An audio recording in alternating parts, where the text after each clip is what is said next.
Et Hélène Fra nous a rejoint pour la revue de presse française. Bonjour Hélène. Bonjour Pauline. Et ce matin, à la une, l'attaque hier contre le cœur politique et touristique de Londres. La piste du terrorisme islamiste est privilégiée. Londres frappé au cœur, titre ce matin 20 minutes. L'attentat, vous l'avez dit, près du Parlement britannique a fait au moins 5 morts, dont l'auteur présumé de l'attentat, et une quarantaine de blessés.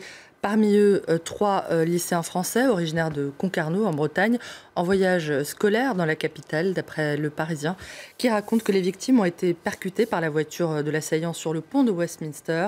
Les élèves dont le retour était prévu aujourd'hui s'apprêtaient à franchir les derniers mètres qui les séparaient du Parlement britannique.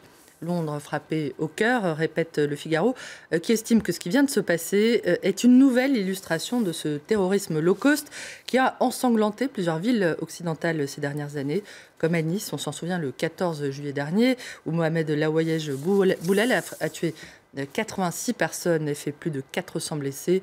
Un mode opératoire face auquel les autorités semblent relativement démunies, malgré les moyens engagés pour lutter contre le terrorisme, notamment en Grande-Bretagne, où les autorités ont fait de très gros efforts pour contrer la menace après les attentats de juillet 2005. Slate évoque notamment la réorganisation complète des services de renseignement et le vote de loi extrêmement poussé en matière de surveillance. Et cette attaque survient à un moment délicat pour le Royaume-Uni, sur le point de déclencher sa sortie de l'Union européenne. La première ministre britannique Theresa May a dit qu'elle allait déclencher l'article 50 du traité de Lisbonne le 29 mars prochain. Un divorce dont Bruxelles souhaite qu'il commence par le règlement de l'argent dû par le Royaume-Uni, d'après Le Figaro, qui parle d'un dossier politiquement explosif et d'un solde de tout compte, pour ne pas dire une facture, qui pourrait atteindre plusieurs dizaines de milliers d'euros. Elle a une également ce matin la publication du patrimoine des candidats à la présidentielle française, une première.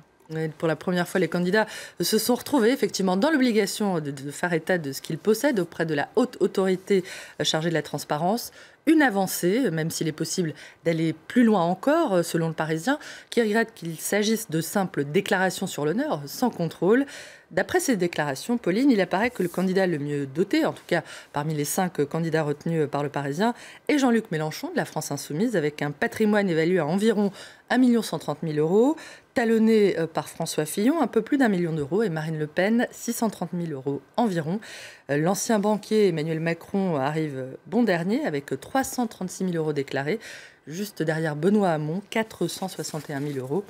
Mais celui dont la déclaration semble susciter le plus de questions est François Fillon, dont Le Monde a relevé un nouveau prêt, contracté cette fois auprès de sa fille, la même qu'il avait employée comme assistante parlementaire, pour un montant de 30 000 euros. Un prêt qui aurait été destiné à payer le solde des impôts de François Fillon à la fin de l'année 2016, selon son entourage.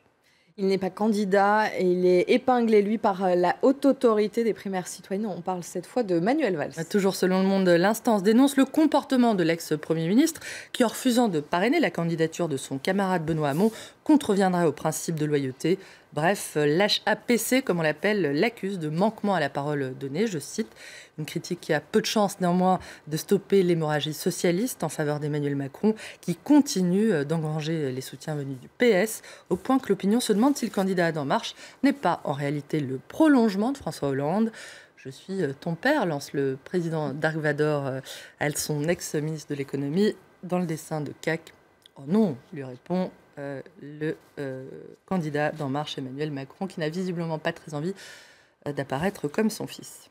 Un mot pour terminer de Libération, qui a ouvert ses colonnes à 31 écrivains invités à s'emparer de l'actualité. Ce Libé des écrivains à l'occasion du Salon du Livre, qui ouvre ses portes demain à Paris, c'est notamment cette contribution de Bernard Chambaz à propos de l'ombre portée américaine sur la campagne présidentielle française. Un texte où le romancier invite les lecteurs à relire les cahiers portatifs et alphabétiques de Tocqueville, l'auteur de l'indispensable de la démocratie en Amérique.